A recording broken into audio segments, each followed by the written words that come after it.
I'm Dana Han-Klein here with the cast of Blindspotting. Logistically or emotionally, what do you think the most challenging scene was? Oh man, that's a good question. I mean, emotionally, it's probably, for me, it was probably the scene where Rafa and I are yelling at each other. We don't really do that here, so like that was, and it was a long scene. It was late at night, so logistically might have been that alley scene, because fire and fire and physicality and yeah, lots of stunts and all that stuff, and lots of people. It was a tricky one. And shutting down this exact block, right? Which again, I was like, how did I miss that you guys were here? Because it's hard to shut down Grand Ave. Middle of the night, you gotta do things. Well done. Do things in the middle of the night. I really would have a hard time pegging it because I was having so much damn fun the whole time. I think sometimes when you're on your 11th or 12th take and it's like physically demanding, sure you're tired, but it's so easy to just kind of step back for a second and go, we're shooting that movie that we wrote. Suck it up, dude. And get back to it. So I really don't have any complaints. It just feels like a blur of a blessing, and we're just happy that it happened. Did having a musical background help with, even though there's not a lot of verse necessarily for your character, but right?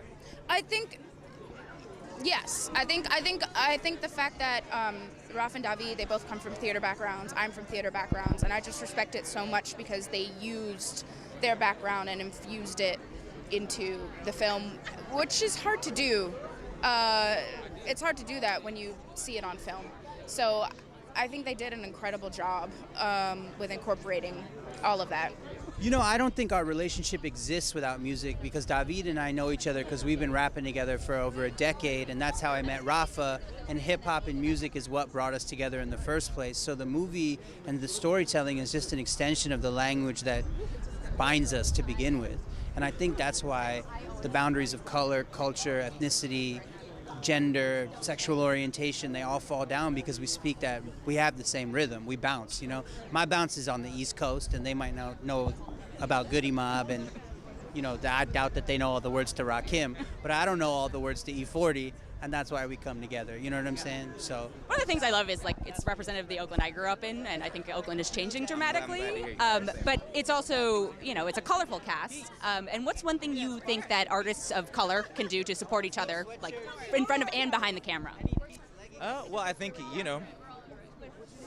look out for each other. Obviously, go see the work, but I think more importantly than that, like dialogue about the work and have conversations behind the scenes and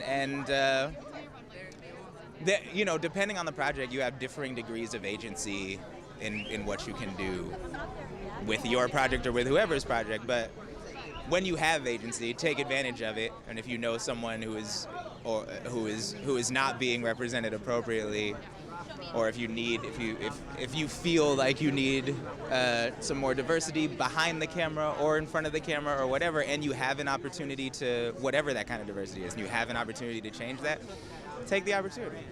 Those opportunities, you don't always have them. So take advantage of the moments when you do. Get your clique, get your crew, get together. Don't be afraid of your ideas. Write them down. Find people that go through the same experience as you do. Get your circle, find your crew. And I think that's the best advice that I can give. Because not only do we need people in front, we need them behind to tell our stories and to write them and produce them. So find somebody to be like, do you want to produce? Do you want to direct? Cool. Let's get in a circle and let's figure out a way to do that, whether it's starting through a web series or Issa Rae. I mean, that's exactly how she started. And now she's the HBO's number one. Yeah, she's killing it.